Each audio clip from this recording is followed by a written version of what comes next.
सर्व महामानवांना वंदन करतो। आज आपण इथं तक्षशिला ग्रंथालय, अभ्यासिका वर्ग, करिअर ट्रेनिंग सेंटर आणि आपण सर्व सन्माननीय उपस्थित सर्व पालक, त्यांचे पाल्य, विद्यार्थी विद्यार्थिनी सर्वांचं मी स्वागत करतो। आणि मला इथं बोलावलं आणि ही संधी उपलब्ध करून दिली त्याबद्दल संयोजकांचे सुरुवातीलाच आभार मानतो। थोडीशी धावपळ झालेली आहे आणि संयोजकांना त्याबद्दल ज्ञान आहे की एका अधिकारी पदावर काम करत असताना अचानक तुमच्या समोर उद्भवलेल्या किंवा समोर आलेल्या ज्या गोष्टी त्या देखील पार पाडणं हे आपलं कर्तव्य असतं आणि त्याला आपण डिनाय करू शकत नाही। त्यामुळं मी जे तुमच्या सोबत इथं 2-4 तास घालवण्याच्या हिशोबाने माझं नियोजन होतं, परंतु मला पुढच्या अर्धा पाऊण तासामधून इथून जावं लागणार आहे। समाज कल्याण विभागाचे सचिव महोदय हर्षदीप कांबळे सर ते पुण्यामध्ये थोड्या वेळाने येत आहेत आणि मला तिथं जावं लागणार। ठीक आहे, जेवढा वेळ मिळेल तेवढा आपण बेस्ट युटिलाइज करू। आणि मी खास म्हणजे पुण्याचं हे टोक, तुम्ही पुण्याचं हे टोक आहात ना शहराचं, मी त्या टोकावर आलोय कात्रज कोंडव्यातलं तुमच्यासाठी। ओके, म्हणजे यायलाच मला 1-1.5 मला वाटतं 1.25 तास लागला। आता पहिल्यांदा आले मी ऑब्झर्व केलं की इथं 31-40% विद्यार्थी दिसतात ते माझ्यासमोर, त्यांचे पालकही आहेत। आता पालकांचं ठीक आहे, पण विद्यार्थ्यांनी नाश्ता केलाय का नाही मला ते सांगा। पोरींनी केलाय का? HP किती आहे पोरींचा? 11च्या खाली असेल, ते तोंडावर HP दिसत नाही। ऑक्सिजन जातोय का नाही काय कळे ना मला मेंदूपर्यंत। पोरांनी नाश्ता केलाय का? नाही तर नुसतं जय भीम बोलून आगे चलो, पावर पाहिजे पावर, आणि ती तुमच्या चेहऱ्यावर दिसली पाहिजे, आहे का नाही? शिक्षण हे वाघिणीचे दूध आहे, तो पिणार तो गुरगुरणार, बाबासाहेबांचं वाक्य आचरणात आहे का? पण शिक्षण आहे ना, गुरगुरत का नाही याचा विचार करणं अपेक्षित आहे। ओके, आणि मग तुमच्या चालण्या, बोलण्या, उठण्या, बसण्या, वागण्यामध्ये खरं खरं बाबासाहेब पाजरतात का याचा पण विचार सर्वांनी करणं गरजेचं। नाही तर तुमच्यातलाच एक विशाल लोंढे त्याचं एवढं गुणगान घ्यात बसले ती सगळी आणि त्याला तुमच्या समोर आणून उभा केलेले, ते का कशासाठी? आज तुम्ही कसल्या घरांमध्ये राहताय मला माहित नाही, पण तुम्हाला एक गोष्ट माहिती आहे, तुम्ही माझ्या समाजातले 12 बलुतेदार, 18 बलुतेदार जे काय असाल तुम्ही, मी तुमच्यासारखाच एक आहे, किंबहुना तुमच्यापेक्षा निम्न स्तरावरून आलेलो आहे। कोंडव्यामध्ये कमेला नावाच्या झोपडपट्टीतला जन्म आहे माझा, आहे की नाही? एखाद्या वस्तीला वाडीला तरी कल्चर असतं, झोपडपट्टीला ते कल्चर नसतं। तुम्हाला माहिती आहे, आज हा गुन्हा घडला, उद्या तो गुन्हा घडला, असं झालं तसं झालं, लुटमार झाली, आणि या सगळ्या गोष्टी आजूबाजूला घडत असताना त्या वस्तीत माझा जन्म झालेला आहे। आज माझी ओळख करून देताना त्या ताई म्हणल्या आता मला दम लागेल असं काहीतरी म्हणल्या। ही ओळख निर्माण करण्याची कुवत फक्त आणि फक्त बाबासाहेब आंबेडकरांमुळे आणि इथं उपस्थित असलेल्या प्रत्येकावर, तो कोणी असो, फक्त भारतीय असणं अपेक्षित आहे, तर इथं उपस्थित असलेल्या प्रत्येकावर ती मेहरबानी त्या महामानवाने ऑलरेडी केलेली। मग एक व्यक्ती असा समोर येऊन आपल्याला उद्बोधन देणे इतपत कसा काय घडतो, तर त्यासाठी प्रत्येकाला ती कुवत दिलेली आहे, वापर प्रत्येक जण वेगवेगळा करतो। आपले महामानव कुणी 39 वर्ष जगले, कुणी 50 वर्ष जगले, कुणी 49, कुणी 64, जी मी वय सांगितली त्याच्यावरनं तुम्ही त्या महामानवांचा गेस करा। 50 वर्ष कोण जगले? खेळ झाला छत्रपती शिवाजी महाराज। 39 वर्ष कोण जगले? हा ऐकून पण तरी बोलतो काय तर छावा पिक्चर बघितलं दिसतो, संभाजी महाराज 90 ते वाचनातलं नाही, ते छावा पिक्चर मधलं आलंय ते, म्हणजे कारण विकी काय कौशल। म्हणजे याच्यावरनं मला एक गोष्ट आठवली जी मी एरवी सगळीकडे बोलतो, आता आम्ही ज्या पद्धतीने ज्या ह्याला जिमला वगैरे जातो तिथं ते आर्नॉल्ड किंवा सलमान खानचे फोटो असेल, माझं म्हणणं आहे त्या सगळ्यांचे फोटो काढून टाकून संभाजी महाराजांचा फोटो लावला पाहिजे। असं पाहिजे जिममध्ये, आर्नॉल्डचा पाहिजे बाहेरचा, आहे की नाही? सलमान खान पाहिजे, एक प्रतिकात्मक हिरो आहे। खरं रिअल हिरो आपल्याकडे आहे आणि रिअल हिरो आपल्या जीवनामधून आपल्याला सांगून गेलेले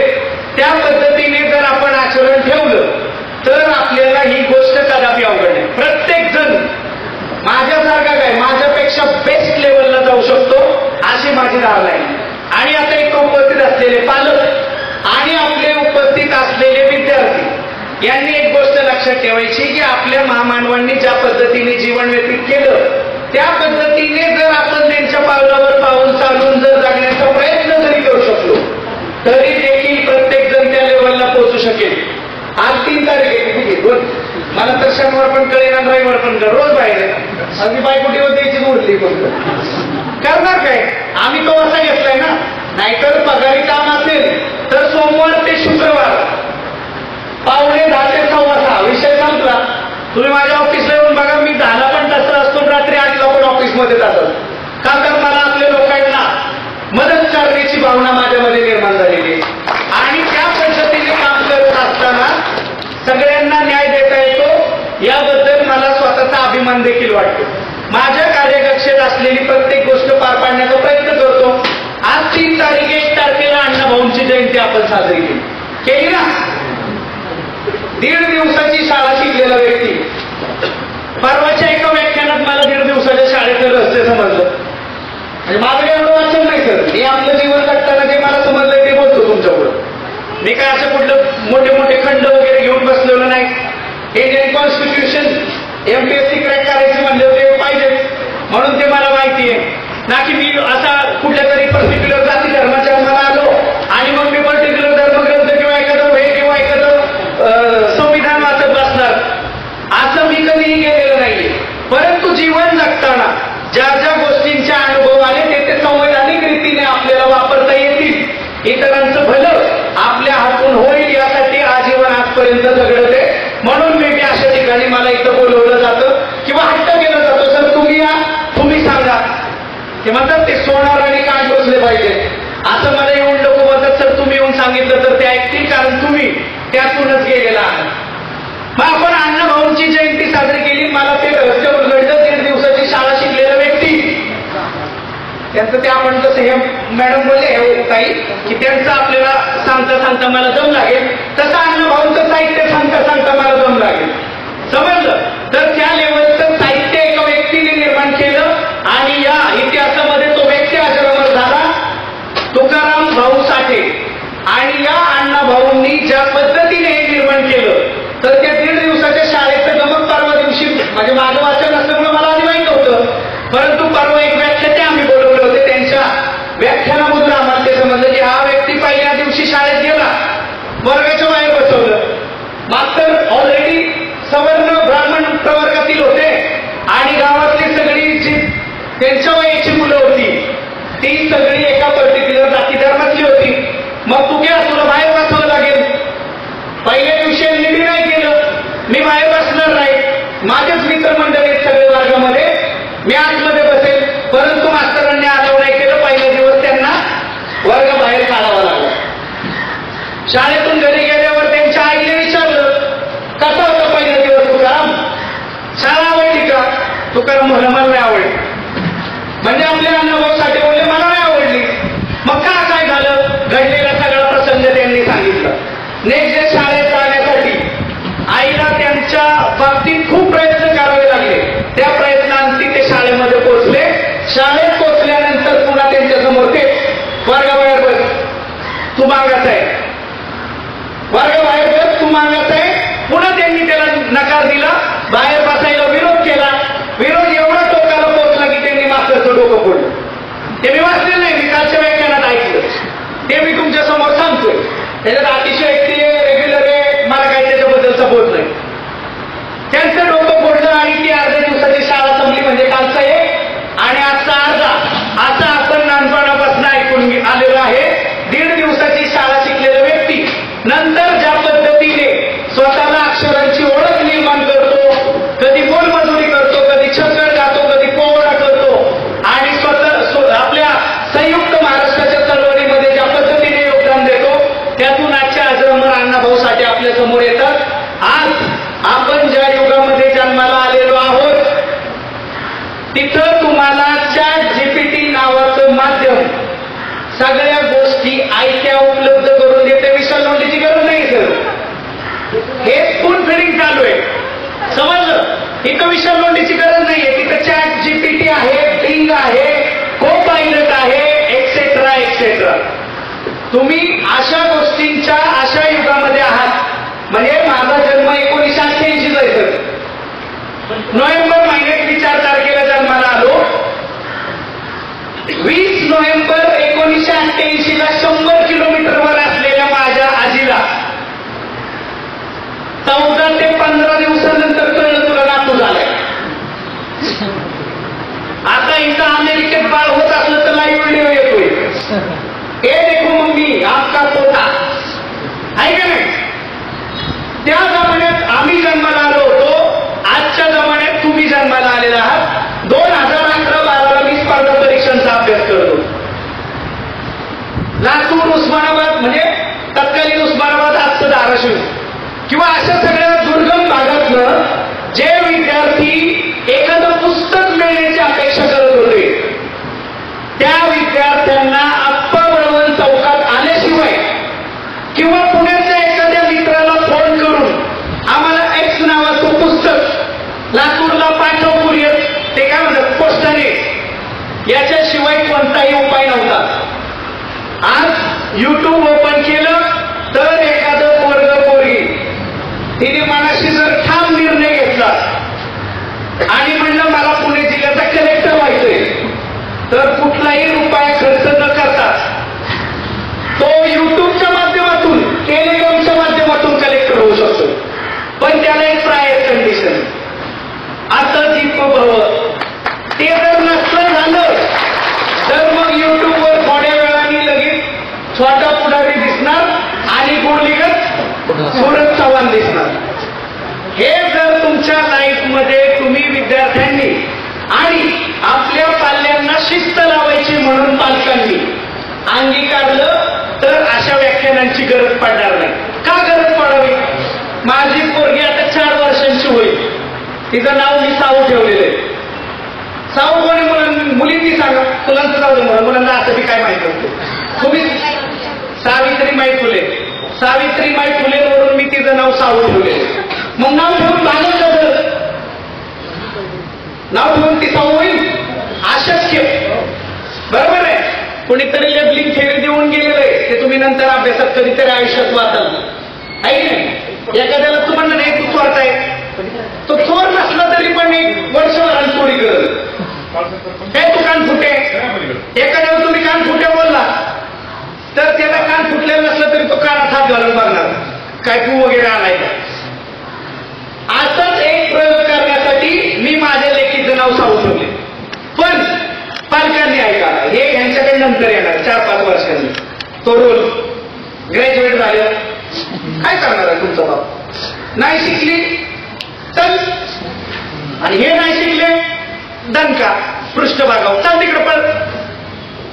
तो रोल तुमच्याकडे नंतर येईल. पालकांनी ऐका, ज्या दिवशी गर्भामध्ये आमचं बाळ आहे असं आम्हाला समजलं, तो मुलगा होता का मुलगी होता हे आम्हाला नाही ना. 1995 काय काय तुम्ही ते पाहू शकत नाही. जोडप्यांना जेव्हा कळतं की आपण आई बाबा होणार त्याचं एक माध्यम आहे, ती एक बारकी पट्टी घेऊन येतात आणि ते पाठ चेक करतात. आणि त्या दिवशी चेक झाल्यानंतर आम्हाला कळलं की आम्ही मम्मी पप्पा बनणार आहे. हे बाळ मेल चाइल्ड आहे का फिमेल चाइल्ड आहे आम्हाला माहित नाही.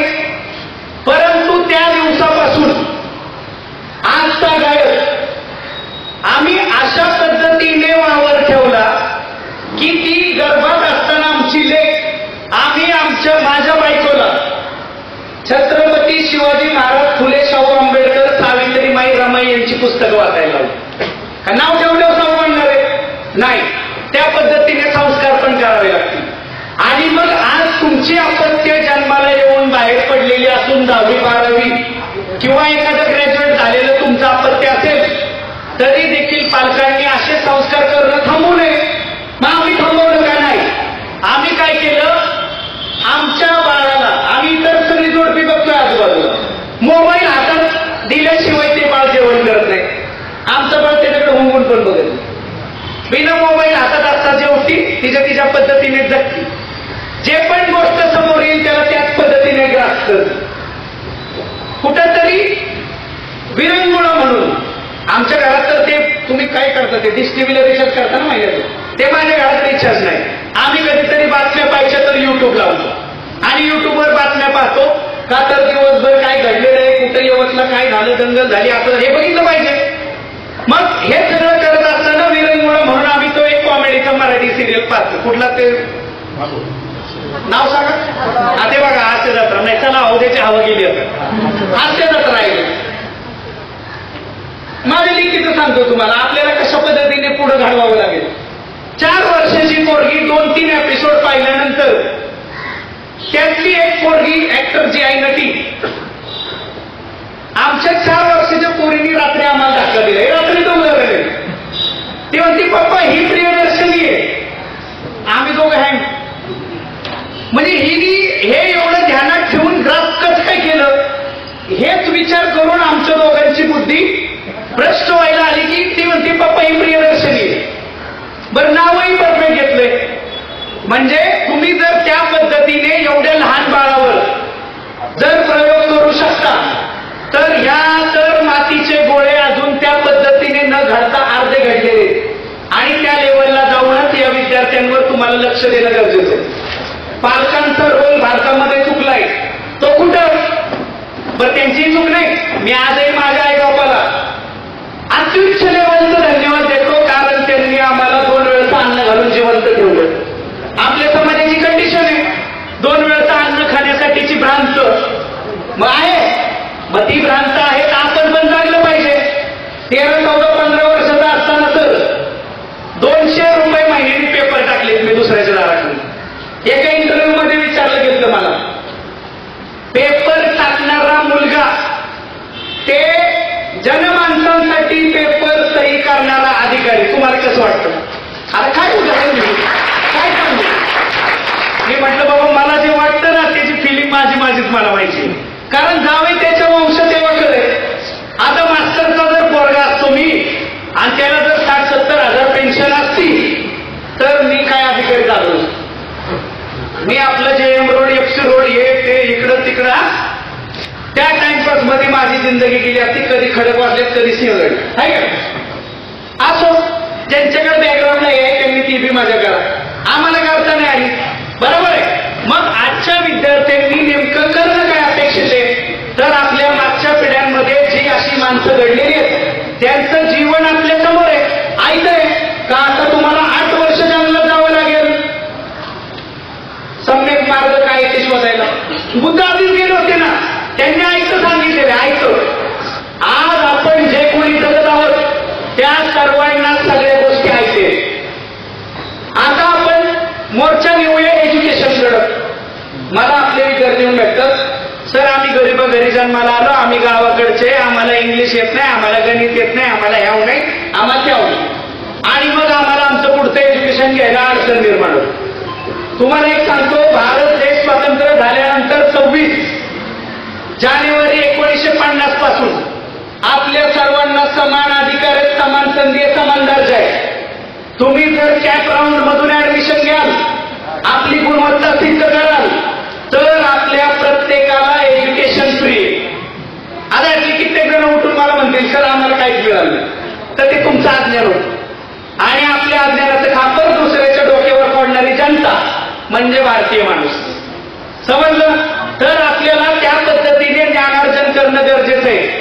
मला सरांनी एक मेसेज पाठवला होता त्याच्यामधून माझ्याकडून अपेक्षा व्यक्त केली होती की आमच्या योजनांबद्दल सुद्धा सांगा. तर मी आधीमध्ये सांगेन इन डिटेल तुम्हाला सांगू शकणार नाही. एक QR कोड जनरेट केलेला आहे आम्ही. आमच्याकडे एक पुस्तिका पण अवेलेबल आहे. तो QR कोड मी सरांना पाठवून देईल. ते तुमच्या इथला कुठला ग्रुप वगैरे असेल तर ते तुम्हाला पाठवतील. एखाद्या मुलं मुलींनी ठरवलं मला परदेशात जायचंय आणि जिथं बाबासाहेब आंबेडकर बसले होते अशा लंडन स्कूल ऑफ इकॉनॉमिक्सला मला एखादी डिग्री घ्यायची किंवा मला कोलंबियाला जायचं तिथं एंट्रीलाच बाबासाहेबांचा फोटो लावून त्यांनी सन्मान दिलेला. मग सर आम्ही तर गरीबाची माणसं आहे झोपडपट्टी आहे गावखेड येते मारवाड येते मागवाड येते ढोरवाड येते सांबारवाड येते असं तुम्ही म्हणाल आणि मग आम्हाला 1 कोटी रुपये कोण देणार एवढा मोठा खर्च. तुम्ही जर तुमची गुणवत्ता सिद्ध केली आणि परदेशामध्ये अशा विद्यापीठात तुम्ही ऍडमिशन मिळवलं तर समाज कल्याण विभागामार्फत तुम्हाला परदेशात जायला शिष्यवृत्ती आहे. इमॅजिन करा एका विद्यार्थ्याला 75 लाख ते 1 कोटी रुपयापर्यंत आपण मदत करतो. ही जर योजना माहीत नसेल तर तुम्ही जिथं जन्माला आला तिथंच मरून जा. आणि बाबासाहेब म्हणतात जिथं आपण जन्माला आलो ते आपल्या हातात नाही, पण तुम्ही मरणार कुठं हे मात्र तुम्हाला तुमच्या हातात आहे. आणि त्याची संधी त्या महामानवाने तुम्हाला तेव्हाच निर्माण करून दिली, कारण त्यांनी स्वतः देखील काही मुलं त्यावेळची परदेशात पाठवली होती. बरोबर आहे. आता आपली लोक म्हणतील की आमची मुलं मुली गाव खेड्यातून शहरामध्ये आलेली आहेत आणि मग आता त्यांनी कसं राहायचं. समाज कल्याण विभागामार्फत आपले हॉस्टेल्स देखील आहेत आणि त्या हॉस्टेल्समध्ये आपल्या मुलं मुलींना राहण्यासाठीची सोय आणि सगळे इतर सोयी सुविधा मिळतात. तुम्ही खरंच कधीतरी ज्येष्ठांनी पण आणि विद्यार्थ्यांनी पण मी तुम्हाला चॅलेंज करतो, इथं मोशीला आपले हॉस्टेल्स आहेत, तिथं जाऊन कधीतरी पहा. हा त्या मुलाला माहिती आहे. हा ओके, हा याला माहिती आहे. तुम्ही एखाद्या हॉटेलला जाऊन जेव्हा कुठं पर्यटन स्थळावरती राहता आणि 3 ते 5,000 रुपये एका रात्रीचे देतात, तसे हॉस्टेल्स आपल्या विद्यार्थ्यांसाठी आहेत. आणि ही मेहरबानी बाबासाहेबांची. एखाद्या मुलं मुलीला म्हणजे 3-4 हजार मुलं मुलींची आपण हॉस्टेलमध्ये सोय करतो, पण समजा त्यांना हॉस्टेलमधली सोय नाही मिळाली तर भारतरत्न डॉक्टर बाबासाहेब आंबेडकर स्वाधार नावाची योजना आहे, धनगरांसाठी स्वयं नावाची योजना आहे, आदिवासी मुलं मुलींसाठी देखील स्वयं नावाची योजना आहे आणि बहुजन विद्यार्थ्यांसाठी आधार नावाची योजना आहे. या सगळ्या योजनांमधून गावखेड्यातनं आलेल्या मुलं मुलींना दर वर्षाला 60,000 रुपये मिळतात, ज्याच्यातून ते इथं राहू शकतील आणि त्यांच्या भोजनाचा आणि इतर गोष्टींचा खर्च भागवू शकतील. आपल्या माणसांना घर नसलं आणि घर नसल्यामुळं ते कुठेतरी झोपडपट्टीत पत्र्याच्या घरात राहत असले तर अशा सगळ्यांना आपली रमाई घरकुल योजना आहे. त्याच्यासाठी जर स्वतःची जमीन असेल तर तुम्ही अप्लाय करू शकाल. झोपडपट्टीत राहत असाल तर ती झोपडपट्टी डिक्लेअर पाहिजे. ओके. अशा सगळ्या योजनांचा भडीमार आपल्या आजूबाजूला आहे, परंतु अज्ञानामुळं आपण या योजना घेऊ शकत नाही आणि मग ज्यांच्या नावाने खडे फोडायचे नाहीत उगीच त्यांच्या नावाने खडे फोडत आपण आपला दिवस आणि मौल्यवान वेळ वाया घालवू. वेळेचं नियोजन करणं आजच्या पिढीला अतिशय गरजेचं आहे, कारण तुमच्या मोबाईलमध्ये एक फीचर आहे त्याला म्हणतात स्क्रीन टाइम. ते कधीतरी तुम्ही ओपन करून पहा. डेली एव्हरेज 2.5 आवर्स निघेल, कारण आजची यूथ तेवढा वेळ त्या रील्स, व्हिडिओ आणि इतरांनी केलेले कारनामे पाहण्यामध्ये घालवतात. बरं, इतरांनी केलेले कारनामे लय मोठे नसतात, त्यांनी तोंड इचकटून फोटो टाकलेले असतात, दुसरं काय केलेलं. काहीतरी वाक चालत चालत येणार, काहीतरी धतिंग करणार, बाईकवरनं उडी मारणार, काहीतरी जोक करणार. आणि एवढंच जर बघण्यामध्ये आपण प्रेक्षक असू तर आयुष्यामध्ये आपण कधीही न ठेवू शकणार नाही, आपण प्रेक्षकच राहणार. आणि अशी व्याख्यानं द्यायला तुम्हाला दुसराच कोणतरी आहे. माझी आज या व्याख्यानाच्या किंवा तुमच्याशी केलेल्या हितगुजीच्या दृष्टिकोनातून माझी एवढी धारणा आहे की उद्या जेव्हा 4-5 वर्षांनी ही लेकरं आमची त्या लेवलला जातील तेव्हा यांच्यापैकी कुणीतरी पुण्याचा कलेक्टर असावं, त्यांनी मला म्हणावं लोंढे पाय घेऊन ये. त्या दिवशी मला अभिमान वाटेल. मग कात्रज कोंडव्यावरून ह्या डिग्रीला इतक्या कोपऱ्यावर येण्याचा अर्थ काय, एवढी ट्रॅफिक तोडत. कारण आता हा मधला सगळा पट्टा जरी तुमचा एकच रोड असला तरी देखील प्रचंड ट्रॅफिक आणि सगळे काय म्हणतात ना त्याला, पूर्ण भारतातून जमा झालेली आपली पब्लिक. त्यामुळं आपल्याला इथं जीवन जगणं त्या दृष्टिकोनातून एवढं सोपं नाही. त्यातूनही तुम्ही विद्यार्थी जर डिस्ट्रॅक्शन्समुळे अशा गोष्टी आपल्या जीवनामध्ये इन्कल्केट करत असाल तर पुढं खूप अंधार आहे. आपल्याला आजचे जे असणारे 3-4 वर्ष तुमच्या हातात आहेत ते ज्या लेवलनी वापरायचे ते वापरणं अतिशय गरजेचं आहे. पुढच्या स्टेज मागचा छान. तुम्ही म्हणाल आता सर लय गप्पा आणतात, ह्यांनी कॉलेजला काय केलं असणार, तर तुमचा तर्क बरोबर आहे. आम्ही पण बोंबच मारली. आम्ही काय कॉलेजला असले गप्पा जे ठोकतोय आता त्या लेवलनी जीवन जगलेलं नाही. आम्ही कॉलेज अटेंड केलेलं नाही, आम्ही बंक मारले, आम्ही पिक्चरला गेलोय, आम्ही बोंबलत फिरलोय, आम्ही मॅच घेतल्यात, आम्ही भांडण केलं, सगळं केलं. पण जेव्हा करिअरचा प्रश्न आला तेव्हा मात्र सकाळी 6ला लायब्ररी खोलणारा मी आणि रात्री 1ला लायब्ररी बंद करणारे पण आम्हीच. त्या लेवलनी जर तुम्ही स्वतःला घडवू शकाल तर मग तुम्ही कुठल्याही क्षेत्रात जा. आम्ही तुम्हाला कधीही म्हणणार नाही सगळ्यांनी इंजिनियर बना, सगळ्यांनी सीओईपीला जॉईन व्हा. ते सीओईपीच आहेत ना आता. सगळ्यांनी तिथं जाऊन गडगंज, असलं काही नाही. तुम्ही जे पण कराल ते बेस्ट लेवलला करा. म्हणजे तुम्ही जर कॅम्पामध्ये गेला, पूर्वीचं वेस्ट इंडियन होते आता बंद पडले आहे ना, एसजीएस मॉल आहे त्याच्या ऑपोजिट ते, आणि मधल्या रोडवरती ते गार्डन आहे कुठलं, जे गार्डन, आणि त्याच्या ऑपोजिट एक वडापावची गाडी. वडापावच्या त्या हातगाडीवर माणसं पार्किंगला लावाय, गाड्या इकडं तिकडं फिरवाय आणि पार्किंगला लावाय, 10 जण कामाला. आणि जाऊन बघा, हे काय ज्येष्ठ लोकांना माहिती आहे, ज्या आमच्यापेक्षा मागच्या पिढीचे. कारण आता तुम्हाला जिथं तिथं जाईल तिथं ह्यो वडापाव तो वडापाव, येवले चहा आणि गुळाचा चहा आणि ह्याचा चहा, काय म्हणजे काय चालू आहे सगळा दिना तुम्हाला प्रलोभन आहे, हाय की नाही. परंतु असे काही ठिकाण आहेत जिथं तुम्ही हे जाऊन पाहू शकता. शून्यातून काहीतरी निर्माण करायला दगावलेली लोक आज अशा लेवलला जाऊन पोहोचले की शेकडो लोकांचे परिवार दगावतात, आहे की नाही. कधीतरी तुम्ही कॅम्पात भोपळा चौकात जाऊन बघा, तो जिथं कामाटीपूर आहे का ऑपोजिटला, त्या भोपळा चौकात डाव्या हाताला सकाळी 8 ते 11 एवढ्याच वेळेत एक जण मिसळपावच्या हातगाडी लावतो, आणि त्या मिसळपावच्या हातगाडीवर मधमाशाच्या पोळ्यासारखी माणसं असतात. काय वेगळं असेल बरं त्याच्याकडं. म्हणून याचा पण शोध घ्या. आम्ही तुम्हाला म्हणणार नाही फक्त अधिकारी बना, फक्त बँकर बना, किंवा हिंजवडीला आणि खराडीला किंवा खराडी आयटी पार्कला इकडे जाऊन आयटी इंजिनियर बना, 32व्या मजल्यावर राहिला जा. आम्ही तुम्हाला हे म्हणणार नाही. काल परवाची गोष्ट आहे हिंजवडीमधली, 10व्या-12व्या मजल्यावर एका इंजिनियरने उडी मारून आत्महत्या केली. त्यामुळं तुमच्यातला स्व शोधा. आज मला बोलवले, यांनी मला मुद्दे दिले होते मॅसेजरी, स्पर्धा परीक्षेचं बोला, हे बोला. सर मी कसलं ते अजिबात एक पत्री व्याख्यान नाटक करत नाही. सर्वसमावेशक तुम्हाला जगता आलं पाहिजे. मला उद्या तुम्ही सहाय्यक आयुक्त म्हणून टर्मिनेट केलं तरी मी यापेक्षा बेस्ट लेवलचं जीवन जगून दाखवेन. आणि हे तुम्हाला तुमच्या आतमध्ये आणणं गरजेचं. युथ म्हणून आज माझ्याकडे विद्यार्थी येतात आणि सर मला लई निराशा आली. असं आता मी जर सहाय्यक आयुक्त नसलं तर मला पहिले त्याच्या कानफाडात द्यायची इच्छा होती की तुला 19, 20, 21, 22व्या वर्षी निराशा आली. अरे बाबा ते सगळं सोडून ट्रेकिंगला जा. एखादा किल्ला येऊन मग कळतंय शिवाजी महाराज काय लेवलनी जगले असतील. कधीतरी जा राजगडावर, कधीतरी जा तोरण्यावर, कधीतरी बघ किती मांडीत काळा येतात आपल्या, आणि मग ठरव निराशा कशाची आली. आज मार्क 2 कमी पडले म्हणून निराशा आली, नापास झालं म्हणून निराशा आली, सगळे विषय बॅक राहिले म्हणून निराशा आली, काय करावं ते सुचत नाही म्हणून निराशा आली, बाप बनतोय म्हणून निराशा आली. अरे बाबा निराशेचं कारण तुला माहितीये, आणि मग त्या कारणावर आपल्याला वर्कआउट करता येणं गरजेचं आहे. म्हणजे जेव्हा मी ग्रॅज्युएट झालो होतो 2010ला, तर मी वाडिया कॉलेजचा स्टुडंट आहे. ते बघा हसले सगळे वाडिया. मी वाडिया कॉलेज बस तसंच होता जसं तुम्हाला वाटलं. मी वाडिया कॉलेजचा स्टुडंट आहे. ग्रॅज्युएट झाल्यानंतर माझ्या हातात एक कागद होता, पासिंग. त्याच्यावर मार्क होते 52%. 52% ग्रॅज्युएट बीकॉम.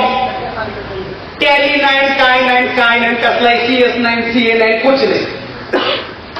कोण कुत्र विचारणार आम्हाला, बरोबर आहे ना.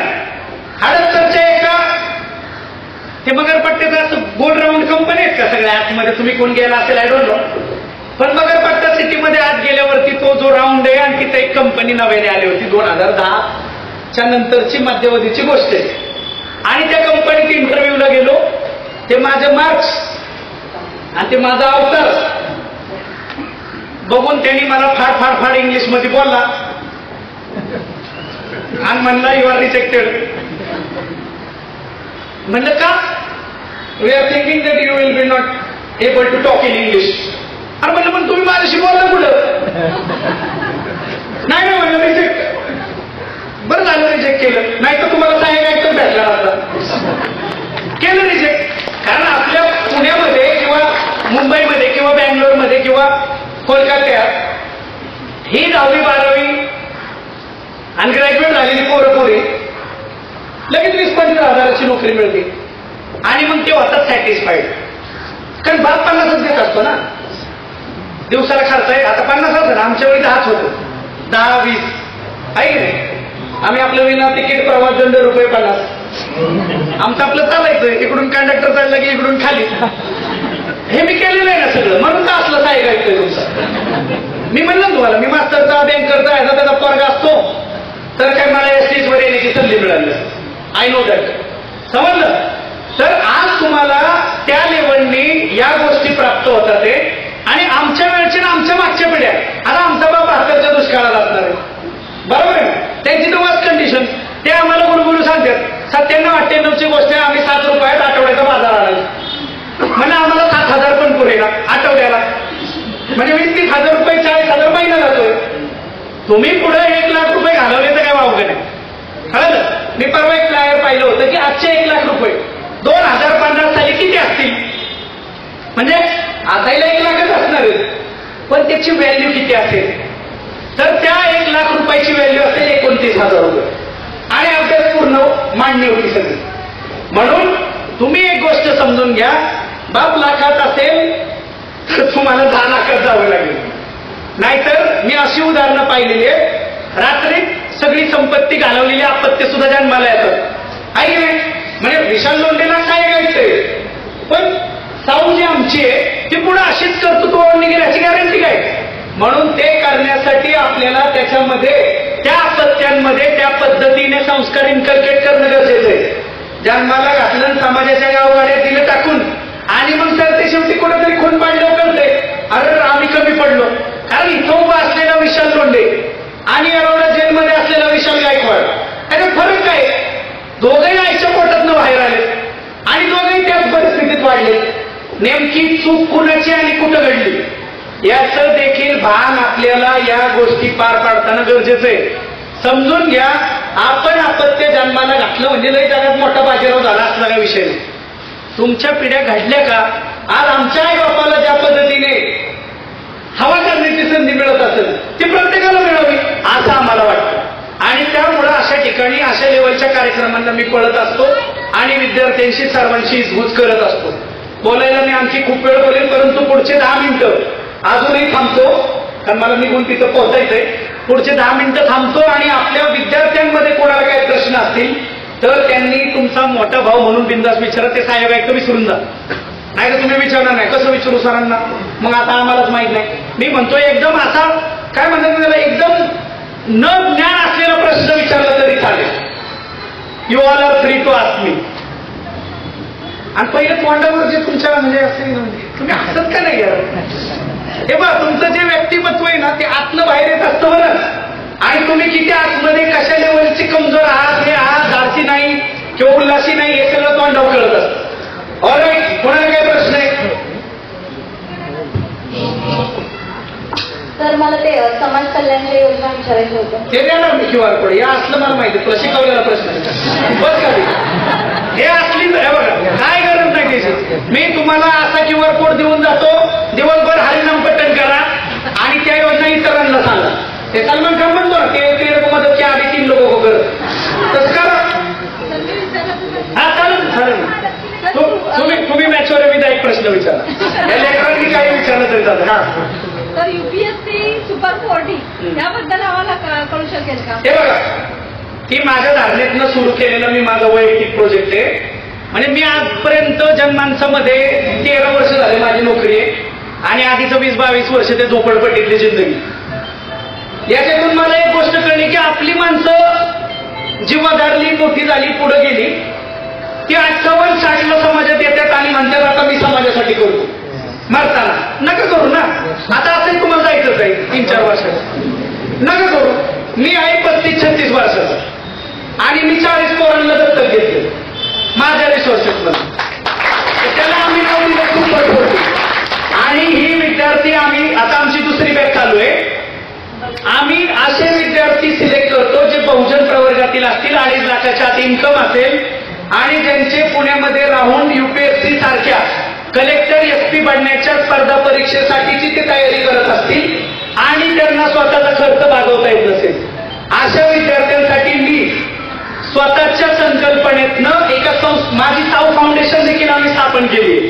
मग साऊ फाउंडेशन मी स्थापन केली आहे आणि जनसेवा फाउंडेशन नावाची एक संस्था आहे.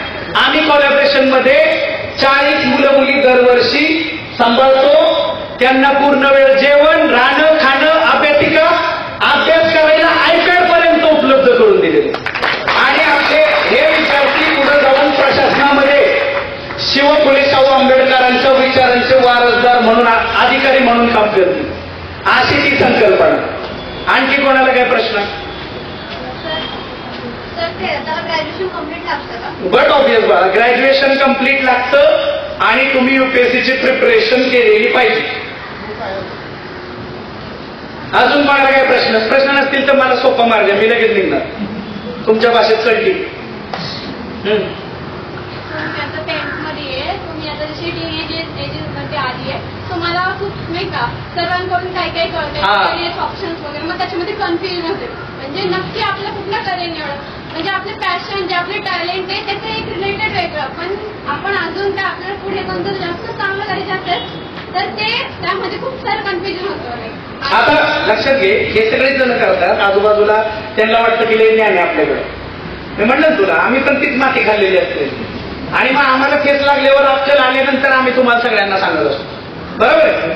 तर तू 10th आहे म्हणजे दांडपात 15-16 वर्ष वगैरे तुझं वय असणार, 15 आहे ना, आणि या वयामध्ये तुलाही तीच फिलिंग येत असते आता मी कोणाचं ऐकलं. पण आपल्याला मागच्या पिढ्यांनी एक गोष्ट लय भारी दिलेली आहे, ऐकावे जनाचे करावे मनाचे. पण या वयामध्ये मनाचे करत असताना आपल्या आईबापांनी कोणत्या अँगलनी सल्ला देतात, आपले चुलते मालते जे कोण तुला सांगत असतील त्यांचा सल्ला आपण घेणं अतिशय गरजेचं ठरतं, कारण त्यांनी तो एक्सपिरियन्स घेतलेला आहे की नाही, आणि त्यांच्या एक्सपिरियन्सला अनुसरून ते तुला सल्ले देत असतात. परंतु या सल्ल्यांमधून अंतिम डिसिजनला पोहोचताना तुला स्वतःला कशाची आवड आहे, नाहीतर तुला आवड आहे डान्सिंगची आणि हे तुला बनवते ती इंजिनियर, तर मग 3 इडियट पिक्चर होतो आहे का नाही. मग ते असं ते उडवतो तो कॅमेरा आणि तिथं ते फाटावला टाकलेलं पोरगं दिसतं, असं ते पिक्चर मध्ये आहे. आणि ते खरं आहे, हे IIT मध्ये सगळं घडलेलं आहे, IIM मध्ये झालेलं आहे, म्हणूनच तो पिक्चर झाला. तुझी आवड जी आहे ती तुझ्या पालकांना पटवून देणे इतपत स्वतःमध्ये कुवत निर्माण करायची, म्हणजे तुझा शब्द प्रमाण झाला पाहिजे आई वडिलांपुढं. नाहीतरी काल एक बोलली होती, आज एक बोलली, उद्या वेगळं चाललंय असं नाही. आणि माझ्याकडून जरी तुला सल्ले चुकीचे वाटत असले तरी माझ्याकडून एक तुला फुकट सल्ला देतो, असं करिअर निवड की ज्याच्यात तुझी आवड आहे आणि ज्याच्यातून तुला पोटाची खळगी भरणे इतपत बेर मिनिमम तुझा रोजगार निर्माण होईल.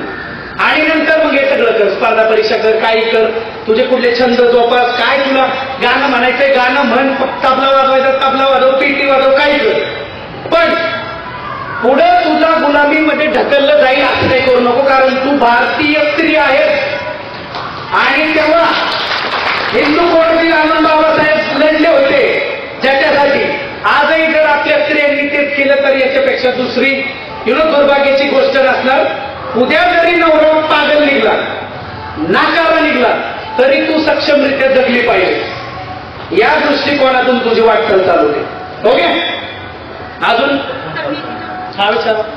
सर, एक आज पालक म्हणून तुम्हाला एक प्रश्न विचारते की आजची जी नवीन पिढी आहे ती क्विक मनीच्या मागे खूप लागलेली आहे. त्याच्यामध्ये ट्रेडिंग आलं, मग त्याच्यामध्ये मग ते ऑनलाईन ट्रेडिंग म्हणा किंवा त्याच्यामध्ये मग शेअर मार्केटिंग आलं, त्याचं पण एक खूप जर विचारसरमध्ये बंदच तो एक निघालेला आहे. तर त्याच्यासाठी तुम्ही काय मार्गदर्शन कराल? हे बघा, कुठलीही गोष्ट क्विक असली तर ती येणार पण क्विक आणि जाणार पण क्विक.